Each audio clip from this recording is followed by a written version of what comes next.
Enchanting blocks in Minecraft doesn't exist. Well, until I made it exist. So what happens if I just apply efficiency 3 to a ladder? That is so overpowered. And that's just one of the new block enchantments I added to Minecraft, with some of them being completely broken. Make crafting tables come alive and fight you. Oh yes, this is gonna be incredible because that's the name of the enchantment. Let's start with level 1. Place it down, and after a second you will hear a sound, meaning that things are now about to go wrong. Because if you now interact with the crafting table, it transforms into the robot from the Incredibles and starts chasing you down. If you don't come prepared with insane gear, you are pretty much toast. And if you think you can just run away, think again, because the crafting table has 2 long-range attacks as well. It will sometimes transform back into a cube-shaped ball, I guess, and start rolling toward you. Don't question the physics. That's not all though, because every now and then it will also fire a laser at your head, which even pierces blocks and is impossible to hide from. The only way to dodge is by crouching in time, which is super difficult because the window to react is less than a second, so you constantly have to look out for the attack indicator. Of course you can fight back though, so just hit it to deal damage, and headshots do double damage by the way, so definitely aim for the head. And I obviously had to spend 3 days making a completely dynamic health bar system, because it's not like Minecraft has a built-in boss bar feature that I could have just used. But I like doing things the complicated way, so that's a thing now. You might be wondering, what do the different enchantment levels do? Well, let's just try it out and see what happens at level 2. Yep, it's 3 times the size now, has more health, more range, deals more damage, and the attacks are more difficult to dodge because it's just super junky now. And at level 3 it becomes absolutely gigantic, and the roll attack is pretty much impossible to dodge at this point. And hitting headshots is pretty tricky too, because the body hitbox is kind of in the way. So unless you have an elytra and completely overpowered gear, there's just no way you're winning this fight. So if you want to try this out for yourself, pick whatever size you think you can beat, and then good luck. Next idea comes from Bright Flame. Sharpness for Stonecutter. Mob farm go brrr. Great idea, so I did it. And if you now place an enchanted Stonecutter, anything that stands on top of it takes damage, including yourself. And a higher level just means more damage, so have fun making stupidly simple mob farms with that. But that isn't nearly cursed enough for me yet, so I also made a telekinesis enchantment, which is by far my favorite in the entire Datapack. If you place down the Stonecutter now and walk up to it, the blade detaches and starts flying around you as a companion.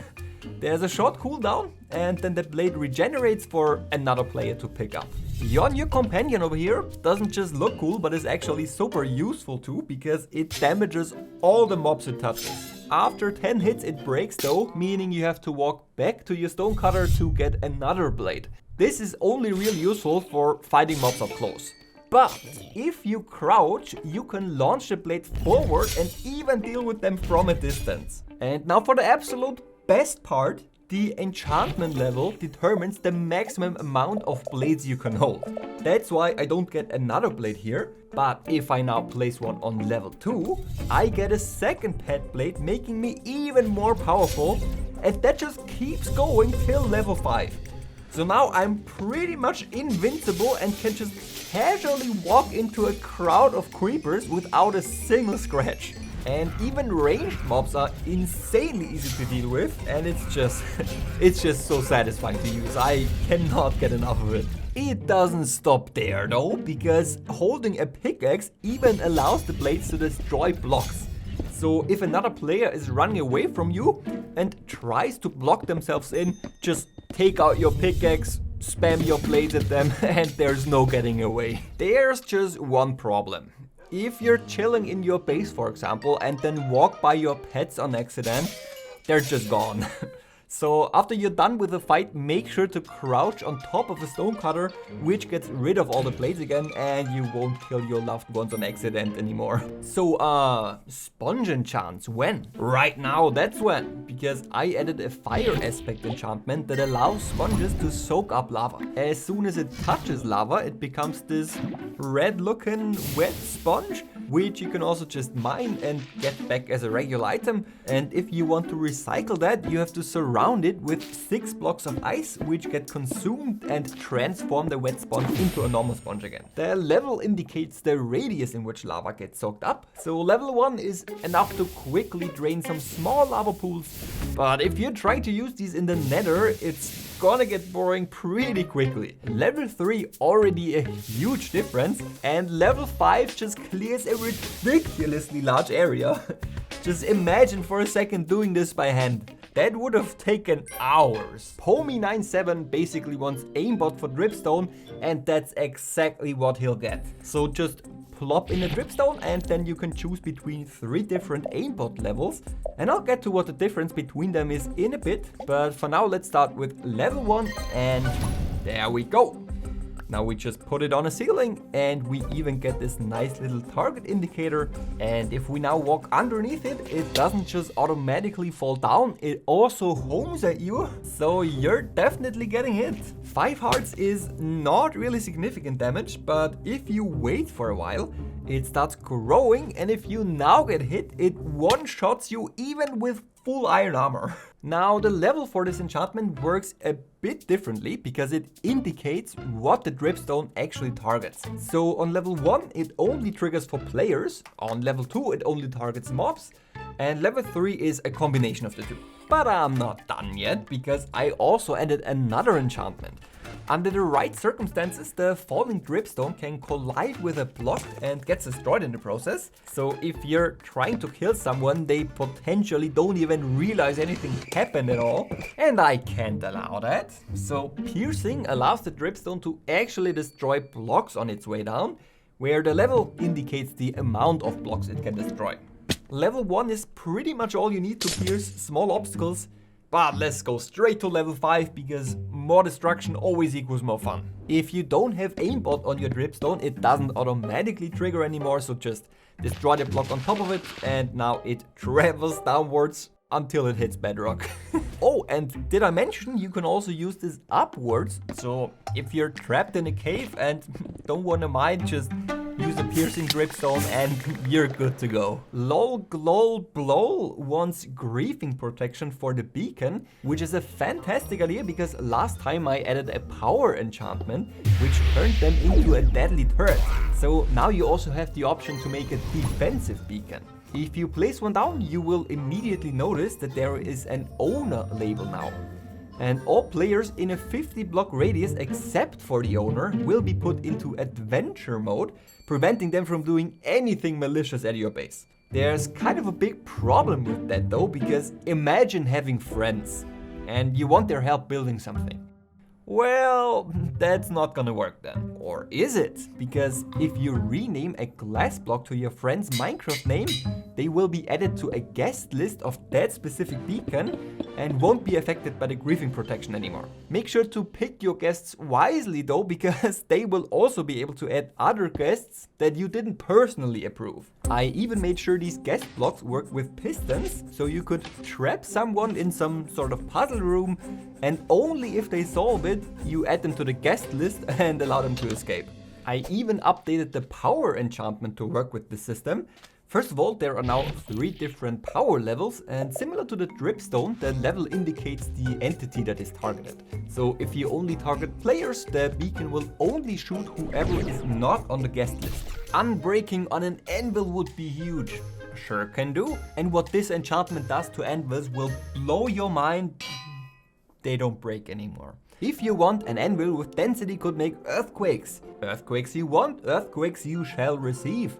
Let's start with level 1 and drop it on the ground, which is not really an earthquake yet. It's just like a cute little mini shockwave that launches up mobs. On level 2, the shockwave starts growing much bigger though, and also destroys blocks. And on level 3, it also causes lightning and cracks in the ground, which makes it pretty fun to use and a super effective weapon too. So I say we go absolutely crazy and drop a bunch of level 3 anvils. My computer might die, but let's just see what happens. It's so loud! My ears! Oh, yep, this village is no more. Success. G-Rodine had a pretty interesting idea of making bookshelves empower mobs to drop more XP. I like it. If you now place an enchanted bookshelf, it starts firing projectiles at surrounding mobs, which empowers them. There is a catch though. While they do drop more XP, they also get resistance and strength, which makes them much harder to kill. But I think that's a cool trade-off because in the late game, a normal zombie, for example, is not really a challenge anymore. So an enchanted bookshelf essentially allows you to increase the difficulty of a fight in return for more XP. The dropped XP and the effects scale with the enchantment level. So at level 5, a simple zombie can one-hit you in full netherite armor, and it takes 102 hits with an iron axe to actually kill it. In exchange for turning a simple mob into pretty much a boss fight, you get 25 levels from killing it though. So if you combine this with a mob farm and a stone cutter, you can make insanely efficient XP farms. Next idea is a flame enchantment for TNT, which ignites it immediately. That is just so stupidly simple, but genius at the same time, so I just had to do it. If you're getting chased by another player, this is a really effective defensive weapon, so absolutely amazing for PvP. And if you want to use it to grief instead, Flame is also compatible with the Black Hole enchantment. Add a rare anxiety enchantment for the cactus. Oh yes, now we're talking. That's the exact level of stupidity I was hoping to implement. You can now just place an anxious cactus, and if you walk up to it, it takes damage instead of yourself. When the cactus finally dies after 5 hits, it drops green dye and some XP. So if you want to level up quickly, this is a great way to do so. Well, except it costs XP to enchant the cactus in the first place, so it pretty much evens out. But I mean, if you ran out of storage space, for example, and need to get rid of a bunch of lapis, this is a fantastic way of wasting it, because after extensive research, I couldn't find a single more efficient method of deleting items. Now, I realized that this is a pretty stupid enchantment, and not everyone might want to have this in the data pack, like Jones over here, who liked the infinity chest, but not the bad enchantment so much. Well, Jones Baxterdam, do I have a gift for you, because you can now just run this function and enable or disable any of the blocks. See, Jones, the bad is gone. I'm expecting personal praise from you in the comments. You are very welcome. As always, the download link is in the description, so you can use this data pack yourself. If you want even more block enchantments, make sure to leave your ideas in the comments, and also subscribe if you don't want to miss any future videos. Massive thank you to my Patreon supporters who make it possible for me to spend several months on these data packs. If you want to support my work too, that's a great way to do so, and you'll get many more cool data packs in return.